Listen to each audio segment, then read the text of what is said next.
पहला रॉकेट, फिर फायर हुआ दूसरा रॉकेट,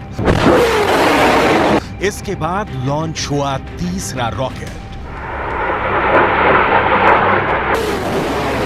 हमास के रॉकेट लॉन्च होते हुए इतनी साफ तस्वीरें आप पहली बार देख रहे हैं। एक के बाद एक हमास 10 रॉकेट फायर करता है।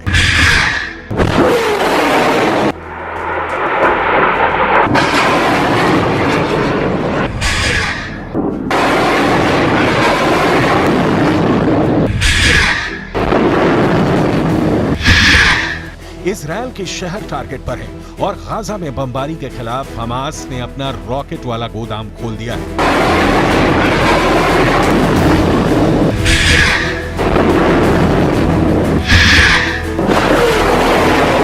लेकिन ऐसे हमलों और गाजा पर बमबारी जारी रखने के बीच नेतन्याहू ने अपना वॉर ट्रायंगल तैयार कर लिया है।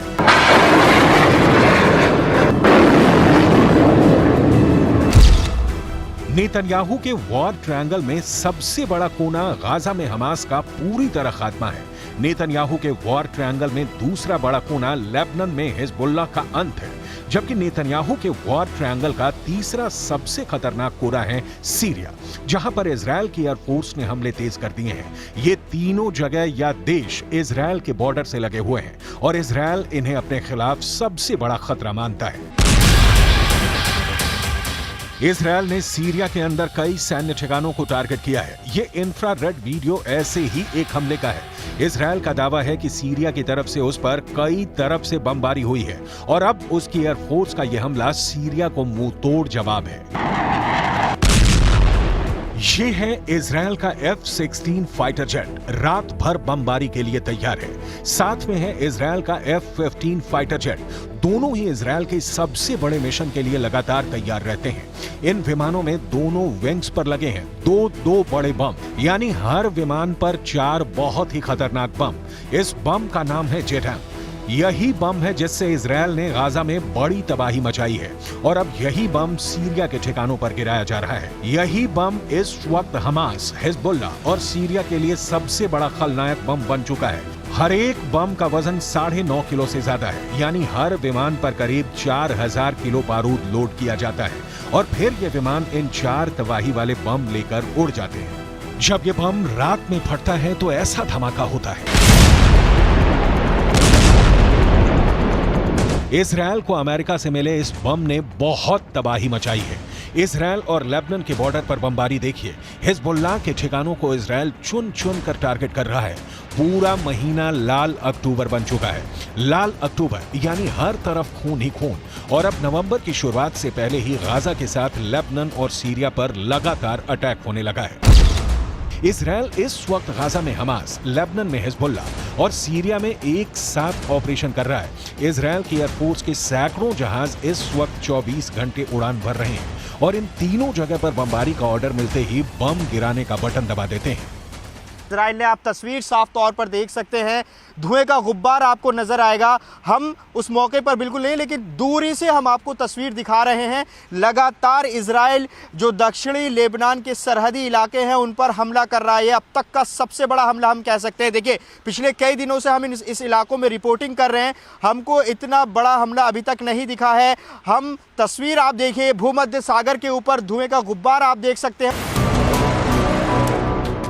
इजरायल समझ चुका है कि उसके हमलों को कोई चैलेंज नहीं कर सकता। इसकी बड़ी वजह भूमध्य सागर में खड़े अमेरिका के 2 कैरियर स्ट्राइक ग्रुप हैं, यानी 2 एयरक्राफ्ट कैरियर और उनके साथ कई डिस्ट्रॉयर वाले 2 बड़े जंगी बेड़े।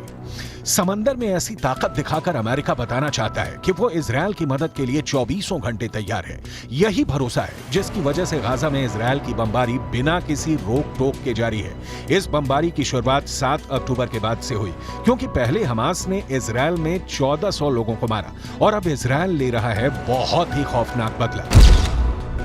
अक्टूबर में ही पश्चिम एशिया का यह हिस्सा 11,000 मौतों का गवाह बना था। 11,000 मौत बहुत ही बड़ा आंकड़ा है।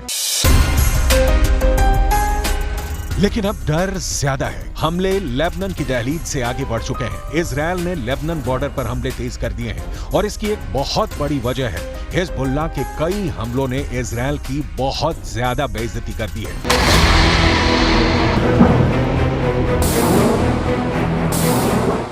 हिजबुल्लाह एक के बाद एक कई मिसाइल फायर कर रहा है। एंटी टैंक मिसाइल से उसने इजरायल के कई अड्डे बहुत ही सटीक हमलों में उड़ा दिए। पहला हमला टावर उड़ गया, दूसरा हमला रेडार तबाह हो गया, तीसरा हमला एक और अड्डा तहस नहस हो गया। ये जगह है लेबनान और इजरायल के बॉर्डर पर शीबा फार्म्स का इलाका, दुनिया के सबसे खतरनाक बॉर्डर्स में से एक।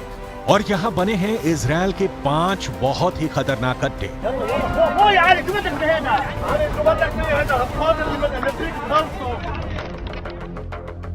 अड्डा नंबर 1, अड्डा नंबर 2, अड्डा नंबर 3, अड्डा नंबर 4, अड्डा नंबर 5। ये जगह गोलान की पहाड़ियों के उत्तर में है और यहाँ पहाड़ों की ऊंचाई 1500 मीटर तक है। नीचे लेबनान का इलाका है और यहीं से अटैक लॉन्च किया गया। इस ग्राफिक से समझ सकते हैं कि इस इलाके की टोपोग्राफी, कौन कहां मौजूद है, कौन सा इलाका किसके पास है। सबसे पहले इजरायल का अड्डा नंबर 1 शतुला इलाके में बने इस अड्डे पर हिजबुल्लाह ने किया पहला हमला। इजरायल का अड्डा नंबर 1 हिजबुल्लाह का पहला टारगेट। हिजबुल्लाह ने कॉर्नेट मिसाइल से अटैक किया जो सीधे जाकर इजरायल का एक टावर उड़ा देती है।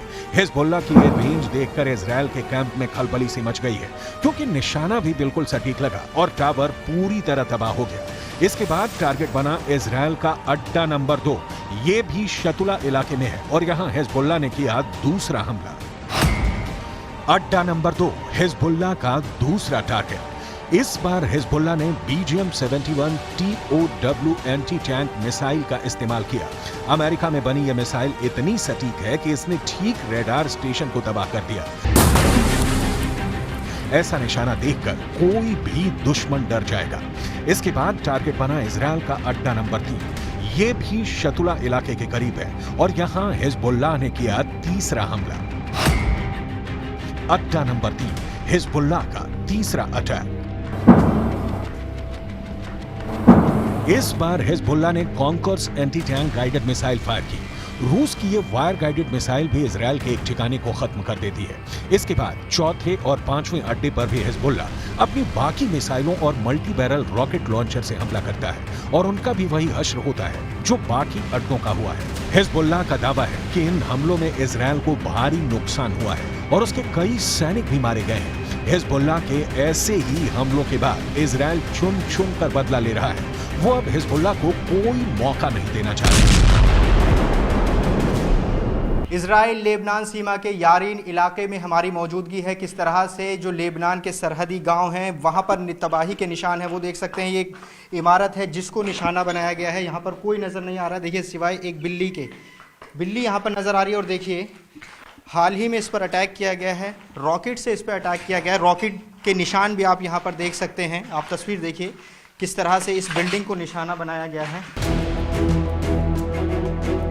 इजरायल के जवाबी हमलों को देखकर कोई भी नहीं कहेगा कि इजरायल अब पीछे हटेगा। उसके रास्ते में जो आएगा इजरायल अब उसे मिटाना चाहता है, फिर चाहे वो हिजबुल्लाह हो, सीरिया हो या फिर ईरान।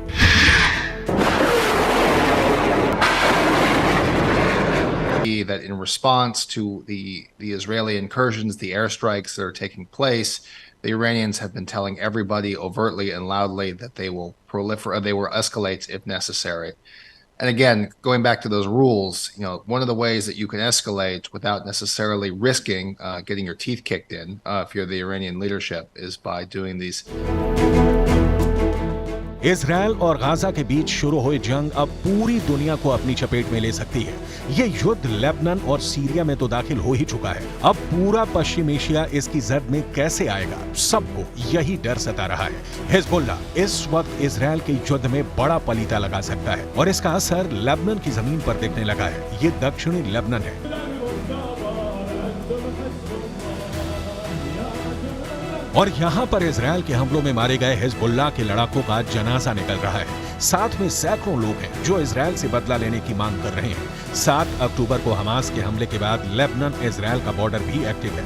यहाँ पर इजरायल ने जितने भी हमले किए हैं उसमें हिजबुल्लाह के 40 से ज्यादा लड़ाके मारे जा चुके हैं। हिजबुल्लाह वो संगठन है जिसे ईरान से पूरी मदद मिलती है और ईरान हिजबुल्लाह को इजरायल के खिलाफ एक बड़े हथियार के तौर पर इस्तेमाल भी करता आया है।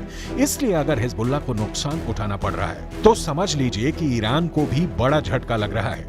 वैसे नेतन्याहू भी यही चाहते हैं, लेकिन उनकी ये ख्वाहिश अब पश्चिम एशिया को बारूद के ढेर पर बैठा चुकी है।